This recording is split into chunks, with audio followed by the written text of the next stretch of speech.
Well, hello and welcome to the first ever Arrival podcast, where we're going to take some time and share stories of what God has done through your sacrificial generosity. Stanwood Foursquare, at the end of the year, we do a Christmas giving campaign. And last year in 2025, you gave over $206,000 to our global partners around the world. We're going to build 4 homes in Mexico. We're going to dig a couple wells in Africa. We're going to be going on a missions trip. Even our production crew right here, Jane, she's heading to, where are you going? Honduras in March as part of a medical team, and Amy from the church is going as well. So we have a couple people you gave to those things.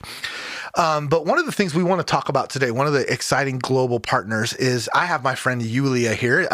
Yulia and your husband Nick are a part of our church, and this is very unique. Is where we're sitting at now. This is February 2026, and it marks 4 years since the war in Ukraine. And it's hard to believe that it feels really short and it feels really long at the same time, I'm sure, Yulia. Yeah. I was just thinking, can you believe that it's been 4 years, on this day?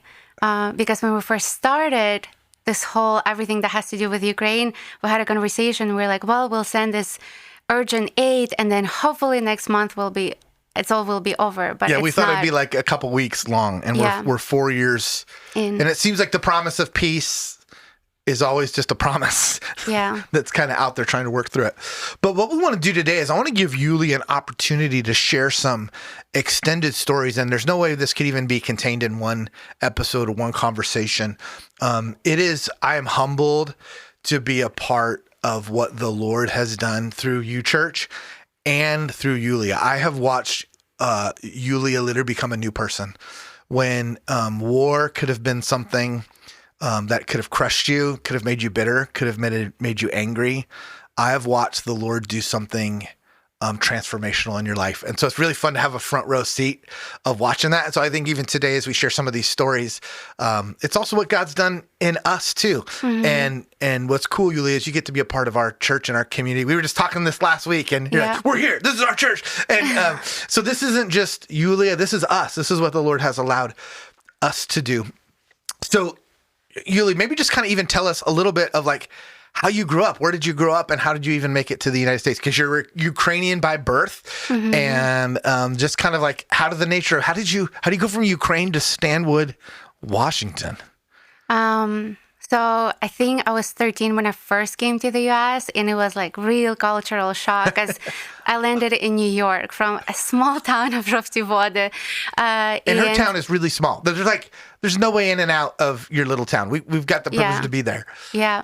And then, being raised in Ukraine, I never planned to leave my country, even like my hometown. Like moving to Kiev to go to university was a big deal. And then I found out about the school in the U.S., and I just felt like I needed to be there. And through a lot of miracles, I ended up getting a scholarship and coming to the U.S. to go to school. And then I met Nick, and I ended up in Stanwood. But in between that, there was like going back to Ukraine, launching business, doing long-distance relationship with Nick, and here I am. Yeah. So Nick Clack, your husband, he grew up here in Stanwood. He's like a old-timey Stanwood guy. Graduated from Stanwood High School, and he actually went and taught in Ukraine for, was it 5 years? Yeah, 4 or 5 years. 4 or 5 years. And that's, you guys were initially met there. Initially met in Ukraine. But there was no romance at that point. No. No romance. I just saw him on the stage leading worship.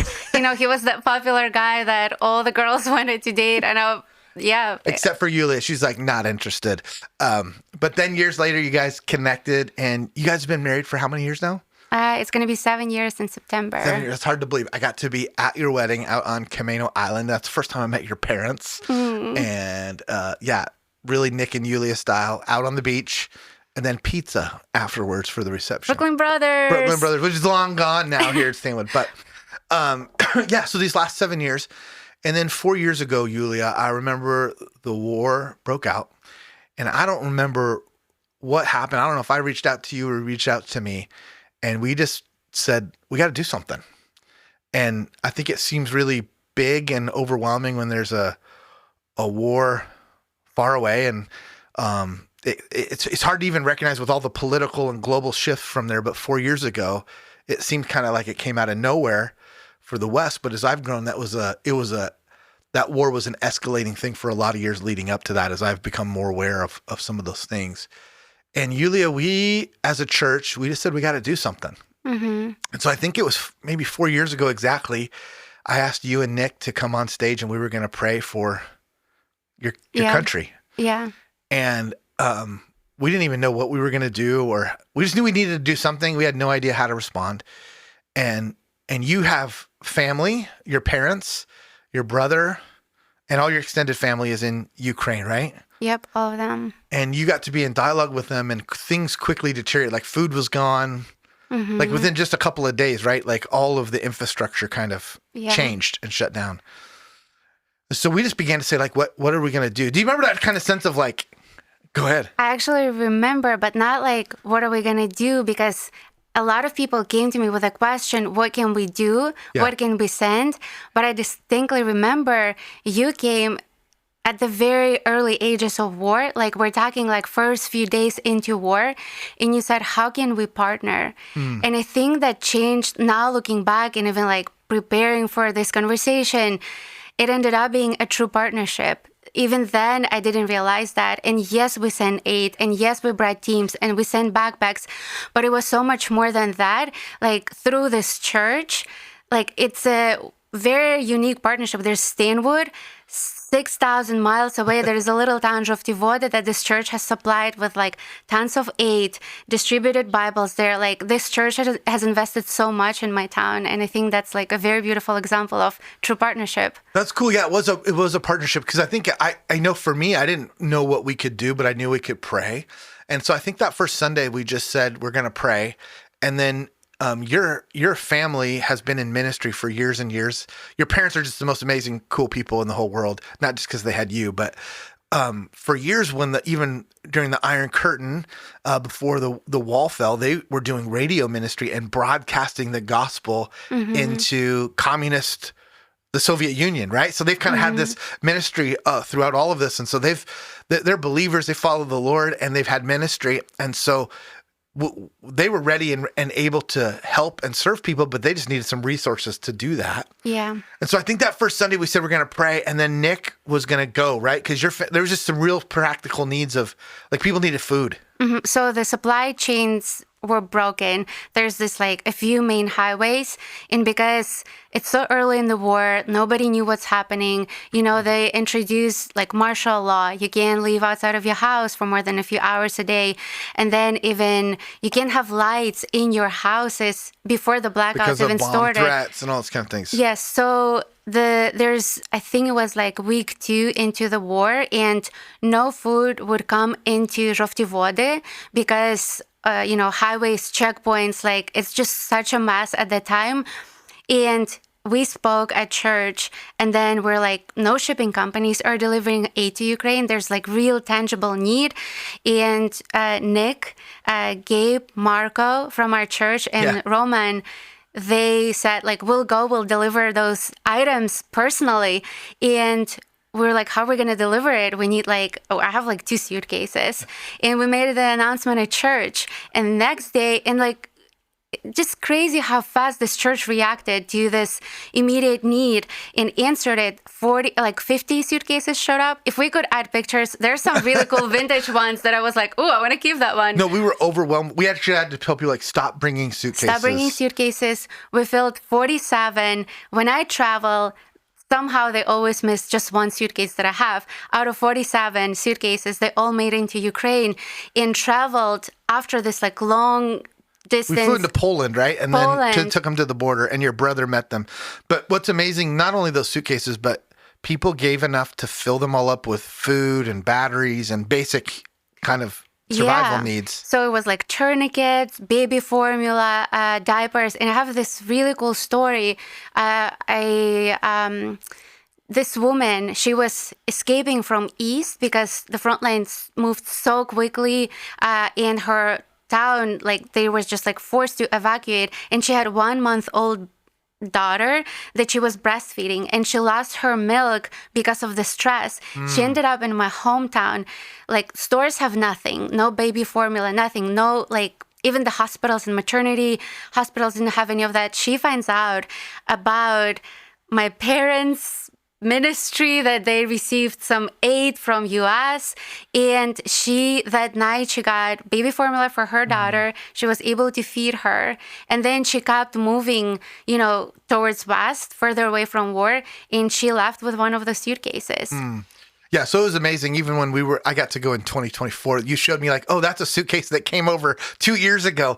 And then not only did the church give suitcases and all the things to fill it, but people gave some real money. Because, have you ever flown lately? They charge you like maybe you get your first bag free. Can you imagine the baggage fee for 47? Yeah. It was a lot of money. It was all covered. Yeah. And we had cash to even give to Nick, to the team, to make sure everything. It was amazing, church, how you just responded so quickly to the needs of just people across the world that we didn't even really know. And I hope they know that, Yulia, that I think that speaks of you and your character, because you had planted your life here, that you were a part of our church, that it's like, oh, this isn't just some far off. We love Yulia. Why would we not help Yulia and her family? And so it was really fun to see. So it made me a proud pastor in that moment to watch everybody respond. And it makes me even more deeply grateful, because sometimes it's so hard for me to grasp this, growing up in like very, I don't know, I want to say like poverty, but like super modest. Yeah. And you don't think outside of survival. So you can think about like, let's help another nation. Let's send like some support and aid. And like that mindset, like now being here on the other side, when you're not that girl who's receiving like a Christmas backpack from somebody in the US, but like you are the one actually helping send those things. That makes me even more grateful. Yeah, that was awesome. Well, and it was really fun to watch that happen. And I think Nick and that team were at the border with Poland within a week of the war breaking out, 10 days, something like that. Like, we beat the Red Cross. Yes. Too. It was the first delivery, not just to my town, to the region. That was the first humanitarian delivery. Wow, that's unbelievable. But it started this like whole humanitarian production after that. Yeah, and then it kind of grew out of it. It got much bigger than you ever planned, Yulia, because we sent all that first stuff. Nick came back, and people just started donating stuff and suitcases. And you borrowed the little coffee roasters out on the island, right? You kind of took over their little business. Yeah, and we people were so generous and kept bringing things, and some people shopped on Amazon. There was like one day I came, and this guy, he's like, what are you guys doing? He brought like over 800 Amazon packages in one day. And I explained it to him, and like, I have this cool photo with this Amazon delivery guy. We became friends. And then we outgrow their space. And at that time, the church building where we at now was still under construction or waiting for permits. And you allowed us to like move that whole production into that space. And we took over that space too. Yeah, that was amazing, Yulia. It was fun to watch you. To watch you leverage your influence through a lot of social media, and our church got involved, but then a bunch of people all over the world in our country got involved to say, how can we help? And so it was really practical. It wasn't just conceptual. And, man, God just gave you a platform. It was fun to watch that little Yulia from Stanwood, Washington was like blowing up the internet. And it was amazing to see the people who came out of the woodwork. Like, one of the Taiwanese community in Seattle who feels that very same tension. They're always in war tension with China. And so they feel kind of like Ukraine, they identified. And they've given thousands and thousands of dollars to help send stuff, right? Yeah, Taiwanese, Hong Kong community. But I think it all started because it's easy to like go on Instagram and see like, she's just sharing updates, but it was such a big internal struggle because I remember finding myself like sitting in our little rental apartment. I looked around and I was like, we barely have like furniture for 2 people. Like, we couldn't even host small groups at our house. And I was like, I think I heard then, I do think, I hope I didn't make that up, that God just said like, but you have your voice. I've given you voice. So, and I think I'm trying to be faithful to that and use it to this day. Like being here, like I'm like a ball of nerves right now. It's like, I don't feel comfortable like you talking on stage, but Yulia she does a lot of production stuff, but she likes to be behind the camera. That's my place. And not in front of the camera and the microphone. But she's great. She's actually better at it than she claims to be. But I was blown away to watch God do something so powerful through you. And isn't it amazing when we're obedient that the outcomes are not our responsibility? Mm-hmm. And Yulia, you were my hero watching you because you just were obedient to what the Lord was calling you to do. And it kept growing what you could ever imagine. And then I was like, I went out, I was helping pack boxes and we were shipping them like crazy. And I was like, well, yeah, we got to wait for these permits for this building. Why don't we move it over here? So we had a 14,000 square foot warehouse. It was like the Lord's hand was all over this thing. Like there's just no way we ever could have done this. And from the building, like at least 50 tons came from this building to the hub in Ukraine, in my hometown, in this basement that you went to. That serves as a bomb shelter, as a humanitarian hub. And there are over 10,000 people in my hometown. And a lot of them, literally, their families came through that hub and received some sort of help. Yeah. Which, when you think about 10,000 families, that's a lot of families. That's a lot.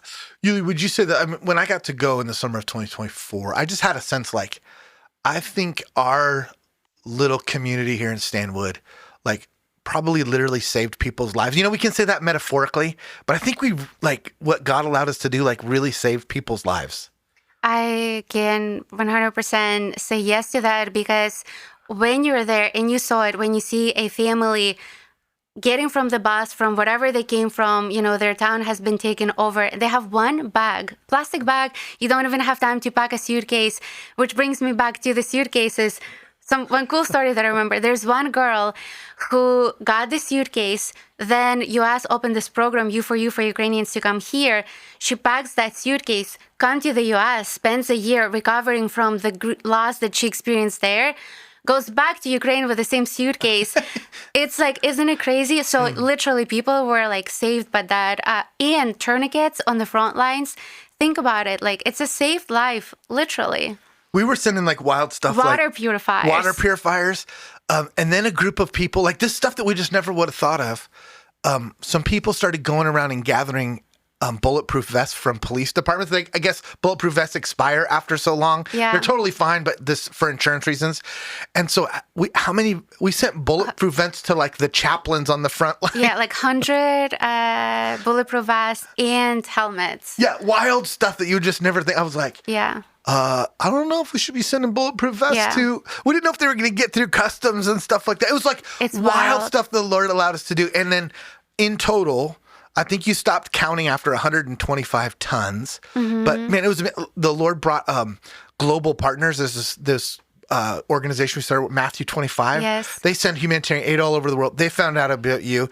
They helped us ship a whole container. We had how many 2 or 3 containers we shipped from out of the back of the old hardware store, which is now our main building. And every day I was just like, all right, Lord, like what's gonna happen today? Yeah.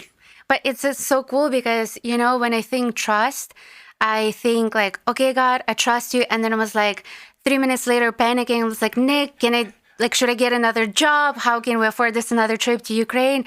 But that actually, like, this is what real trust is. You're like, you go first, God, I'll follow. I know you've been faithful.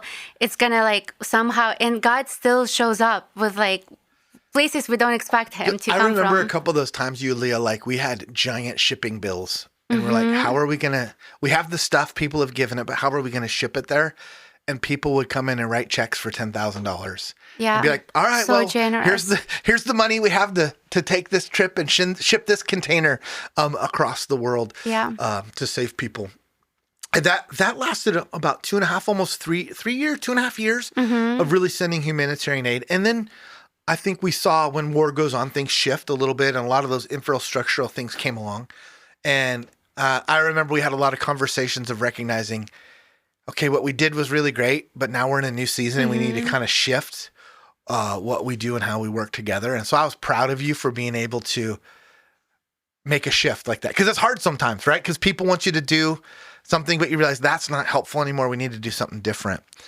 And we kind of entered into what I would call like almost phase 2. So we did like phase 1 of sending those suitcases like right away. Then we moved into sending humanitarian aid. And then I remember, Yuli, we had a conversation. I think we had another one of those, how can we partner together? And I remember you told me a story when you were 7 or 8, a young Ukrainian girl, and I think it was Samaritan's Purse. They do these things called Operation Christmas Box. And you were 7 or 8 years old, and you got one of those Operation Christmas boxes at a little after Christmas, because Orthodox Christmas is like in January. Yep. And you opened it up, and I remember you just told me this story, and I think I did something like, well, why don't we do something like that? And I remember the panic that got on your face, like, oh no, what are we going to do now? But your story's so inspiring. So tell me about what that was like as a little 7-year-old kid growing up in Ukraine was not well off at that time. Yeah, it was like, the Soviet Union collapsed, the economical situation is so tough. And our church that I went to, that would receive those gifts. And in fact, it was my first Barbie ever. It was your first Christmas gift you've ever received, wasn't it? Christmas gift too, because in Ukraine, it was under Soviet Union. They were promoting this like whole atheistic, worldview. And it got to the point like kids wouldn't get gifts for Christmas. They would receive them on New Year's. So like getting something for Christmas. So they were trying to disconnect Jesus from Christmas. Exactly. And so that was the communist removing Jesus from Christmas. So it was a New Year's gift. It had anything to do with Christianity. From Santa or from, not Santa, but whatever the Russian Soviet version of that was. But I just remember like the joy that it brought. And then like you just wait for it like next year and being on this side and was like, that would be such a cool opportunity. I remember what I'd experienced and then learning about those families. Once I heard that or met the families, not like heard, we go there and we meet those families and you realize this could be the only gift this child will get in a whole year. No birthday, nothing. Like forget about the gifts. And I was like, of course, I would love to do that. And then, like we started with like, I think 200 or 300 gifts first year. Then it's like 100 more. And this year we sent 700 gifts and I think we had like 600 ready. And then somebody came and said like, but we have on the list, we had 700 children. It's like, what are we going to do with another 100? And somebody said like, we'll cover, like they wrote a check and they covered 100 another 100 gifts. bags. And then on top of that, women's ministry jumped on and did, was it 200 kind of women's hygiene packs? Yeah, in 2 years, we sent 500 care packages, and those go to women on the front line because at this point, like men and women are serving. They're fighting, and then moms, whose husbands are, have been killed in war or they're still serving, and displaced families. So it's like such a beautiful way to see, like, here's the gift for the kid. When we went with Nick from like house to house to like hand give them, moms didn't expect anything for them. They were already like so happy for their kid. And then you give something to them, they were just like blown away. That was awesome. Yeah. So over the last 4 years, man, we've sent, I think over 4,000 gifts, 3,000 plus gifts to kids. And it's been amazing to see. And there's been a couple emphasis on those. One is for kids whose parents are either serving or have died in the war. There's just a lot of orphans or fatherless kids. So emphasizing those kids, displaced kids who have been, they live near the Russian border. And as that front line, they've had to move and find new places. And so they're kind of homeless in a lot of ways. They're displaced. When we were there, we saw a lot of families kind of squatting in old farms that once were running and now were just abandoned. And so they moved into these old decrepit homes from like the 1300s. Yeah. And so just emphasizing that. And then what I loved, and so that's been amazing. It's just that's a whole nother story to talk about Christmas gifts. You have 1,000 stories about that. And people have sent notes in there and what God's done in the midst of that. But then, Yuli, I remember we were talking. Would have it been like beginning of 2024? And I said, well, do you think we should go? And I remember again, your face just like, oh no. Because I think you had been able to go back a couple of times. It's challenging to go into Ukraine. And we kind of just had a vision that said, yeah, let's go. I didn't know if anybody would come with me, but I was like, I'll go. And so we I started. still can't believe Jane went with us. She was 16 then. Yeah. So our youngest daughter, Jane, she was 16 at the time. She went on this trip with us. We took 6 people with us. Jason from the church and Robin and a couple others all got to go with us on this trip. And I thought Ukraine was like cold. It was very hot. It was very, very hot in the summer in Ukraine. But what I got to go see is I had heard about all this partnership and all these amazing stories you had told me.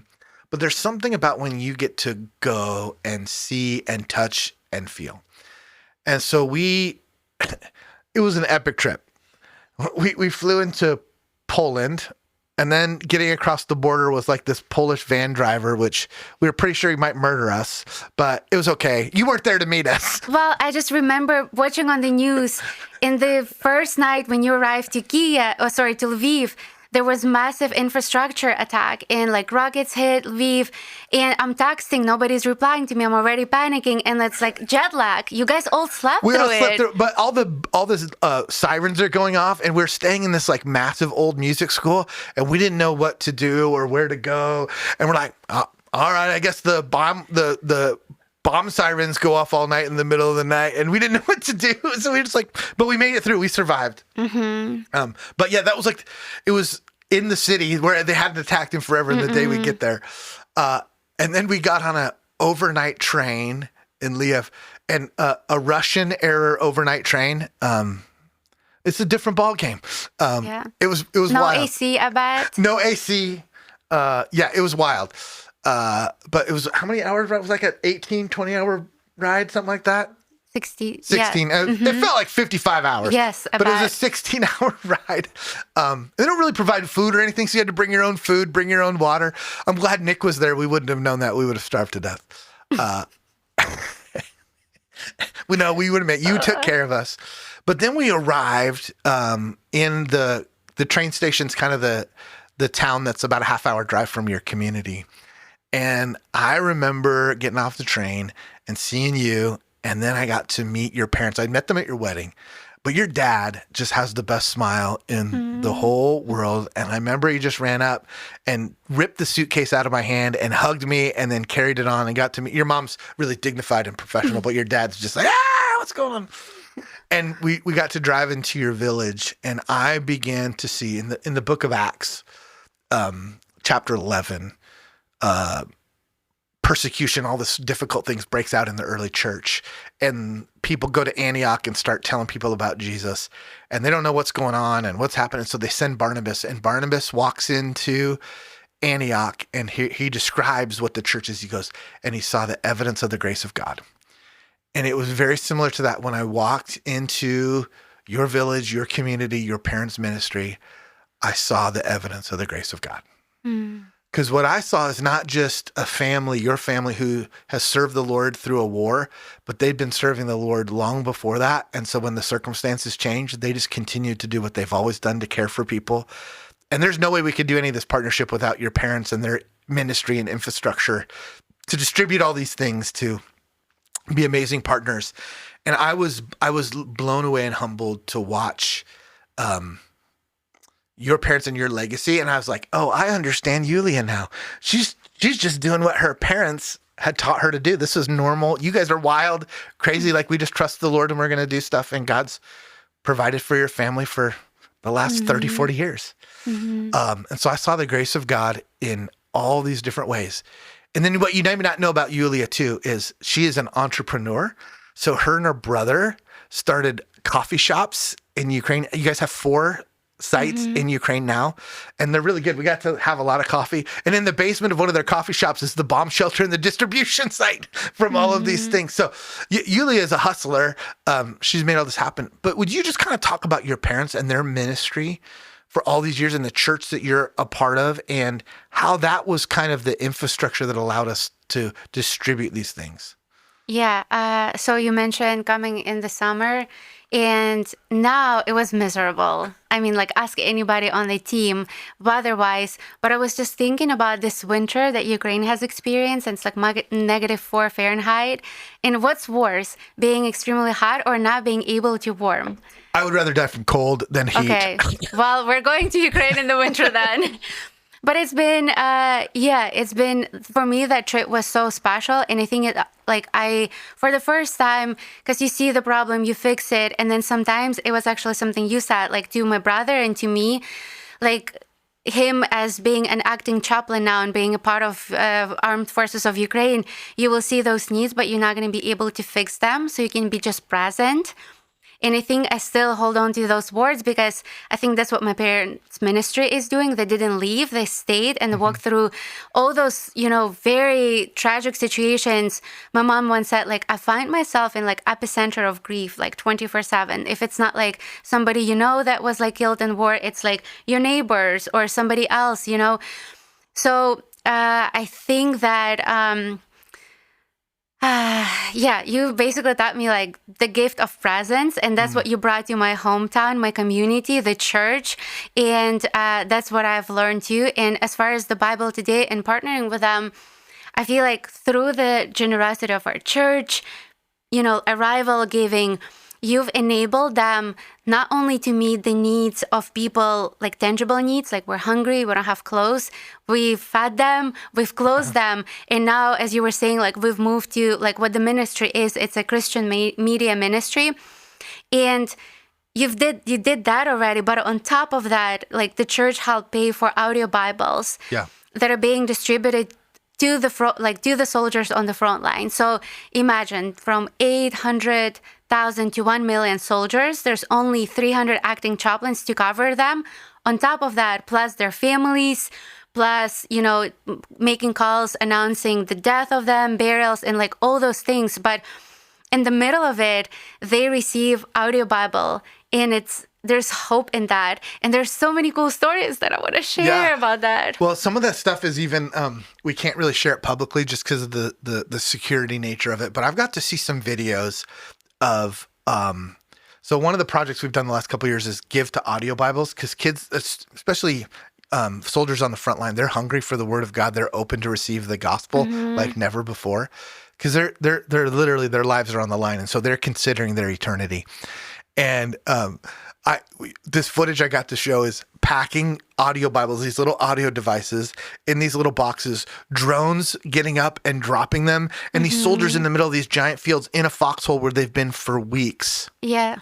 And dropping an audio Bible and a candy bar, like dropping it from it, and just the look of the face of these young men, especially like, I don't know if I've described joy, like seeing, because they can't get up and move. They're in this, I think they've been there for weeks. Oh, like it's actually months. Like it's hard to believe. Right. And they can't make those deliveries often because they will give away their positions. Yeah. But this commander came to the Bible Today, and it's like they really need hope right now. And that's actually something like it's hope that's being practiced, not like a concept. Like this is literal opportunity to give people hope in trenches. So from Stanwood to my parents' ministry in Žoftivode, it just shows like when we give, it goes so much further than we can think. It goes to like a soldier in the trenches right now as we speak. Or like, for instance, my brother's classmate, he's a prisoner of war, and his wife received his belongings from Red Cross. There was audio Bible. He was listening to it. Now he's held as a prisoner of war somewhere in Russian jail. She gets to listen to that audio Bible while they're going on the third year waiting for him. His son actually receives Christmas backpacks like every year that we send it. So when we give, it goes like, and it's just like shows like how God is so cool. Yeah, it's hard for us to even comprehend, and a lot of these stories we can't even tell just for security reasons and these kind of things. But church, like I don't even know if you grasp what the Lord is. It's deeply humbling to me. Another thing that we weren't even really able to talk about until recently was, church, you kept giving so much resources. We were like, what do we do? And so I remember I talked to your parents and said, hey, what's the thing that we could do for you? And they needed a space to do some of their ministry. Your mom trains people. They have a community. And so we were able to partner together and actually buy a physical building in the center of the city, because a lot of people, they don't drive. It's a small town, or they don't have a car to drive. They just go by foot, so it's very conveniently located. Yeah, it was wild. I didn't know. I was like, okay, yeah, I guess this is a real wise move to buy physical property in a country that may be taken and overrun at any moment by the Russians. Like, this does not seem like a wise, like, financial decision, but it felt very clear from God that was the thing that we were supposed to do. And I think thousands of people have met Jesus through that building. There's mom groups that meet there. There's all kinds of, I don't even know half the things that go on there. Yeah, and this winter, like with massive blackouts that last like 20, 25, or 20, 20, like almost 24 hours, like you go without electricity because there's a solar panel. The building has, light when everybody else doesn't. And just last week, the story that I shared with you, there's a group of women that meet, they're widows, and we were not able to hit the building. So I was like, they probably just going to cancel. And out of 12, 10 still showed up. And it just shows like how much the space is needed and how they need each other. And I think when, like this building serves in so many ways and it's so beautiful, but it's like, it's all around this pain. And, I think that's something that, like, when I would learn their stories or, like, another tragedy, I would come to you and Anna, and I would be like, I'm so immersed and consumed with, like, those stories. And you taught me, like, okay, let's take yourself out of that situation and let's look at, like, what God has done. Yeah. And when I think about it, there's like so many stories that are just so tragic. And when you look on the scale always tips because how good God is, how many times He's met us in those situations. And it personally like grows my faith. And this building is literally that representation of it. Yeah. It's kind of even hard to grasp that we were able to do that. I forget about it sometimes. Yeah. But yeah, seeing the evidence of the grace of God in all these things. And it's a joy. I think one of the things you're always concerned about when you send money across the world, and I think, you hear about Ukraine, you hear about fraud and people taking advantage of it. I can say I've been there, I've seen it, that every dollar that you have given has been wisely and faithfully used to advance the kingdom of God. And that speaks so much of your parents and their trust. And they give me so much paperwork when we send money. It's like overwhelming how many reports I have to go through about the details of the receipts of how every dollar was spent. And I remember we bought a generator for the church, and we bought a satellite so they could have internet at that building, all these things. And she sent me this report of all the generators. I'm like, I can't even read it. It's all in Ukraine. She came over and interpreted it and be like, okay, we bought this one and this is how much it is. That's the generator that powered summer camp that you were a part of. There we go. Yeah. Yeah, it's hard to even grasp all of these stories. But Yulia, I just want to give you a couple minutes to just tell us a couple of personal stories. And it's hard for us to even grasp. I don't know if you can be there, but when we got to be there in the summer of 2024, the only way I could describe it is I think as I've read history about our nation, the United States, the only way I could even like comprehend it was it might have felt a little bit like what it was in World War II, where every community here in the United States had sent some soldiers off to war, and there was nobody who wasn't affected by the war. It was what you talked about. Every community was grieving the loss of somebody. Somebody's son was off in war. Somebody's daughter was doing things. Work was it was the focus of the nation. And being in Ukraine, it was every conversation. Yeah. Every village we went to, every community we visited, the first thing they did was take us out to the new fresh graves of the new soldiers that had come back from the front line and been killed. And it was actually very overwhelmingly emotional. And then not that, but just seeing the grief and the pain. And I remember vividly, we're in Lviv, and we're in this cemetery, and the bomb sirens are going off. And I think we should run for cover. And was there 3 or 4 active funerals going on at that time? It was sensory overload. I was like, what do we do? But it kind of reminded me of the gospel. The gospel's not safe. Jesus is always inviting us to run to pain and hurt and brokenness. And in a very real way, we got to do that not just by sending resources and sending money and investing in you and partnering with your parents' ministry, but by sending people. It probably wasn't the safest. I felt safe all the time, but and then the day we left, remember we're getting on the train, and then all of a sudden in Kiev, the bomb sirens go off again, and you stayed, and you said that night was some of the worst attacks you saw. Or the train station that you arrived to in my hometown, it was bombed. Yeah, so going back now, I was like, I don't know how I'm going to get to my hometown yet, but... Yeah, it's wild. But maybe, Yulia, can you just tell us a couple of like personal stories of life's changed? One of them, I know your brother, you guys are partners in business and run these coffee shops, and he was kind of volunteering and serving at the war.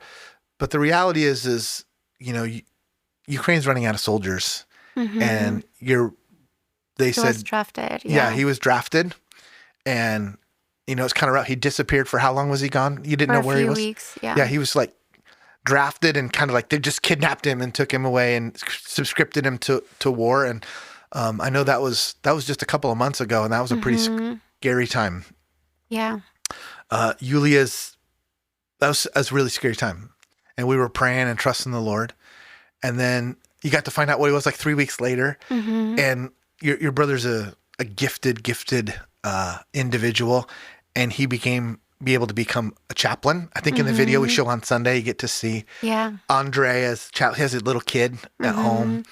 And so I know that even for you, it went from everyone else. I mean, I remember in your home city, we were standing by a grave, and like, that was my best friend in high school who got killed in the war.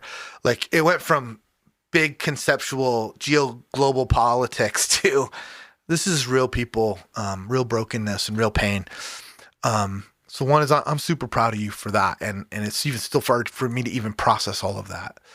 But will you share a couple of stories of where you've seen God really transform lives? And then I'll one more thing, and then I'll let you talk. But one of the things that I was concerned about and that was stressful in Ukraine is when anybody who spoke English, they would come and ask me geopolitical questions that I had no answers to, and it felt overwhelming. And I remember even the Lord said, Tim, you cannot solve global wars and geopolitics, but you can help the person in front of you. And that was been so tangible for me. One of the lessons of there's always so much brokenness, but can I love and care for the person in front of me?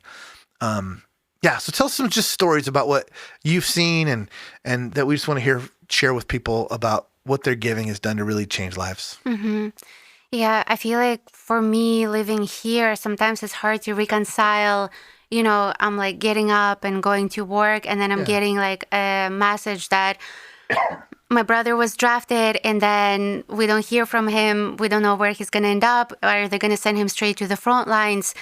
And I think like with Christmas backpacks this year, how it became personal to me, because now it's my brother's kid, my nephew, who those backpacks are designated for.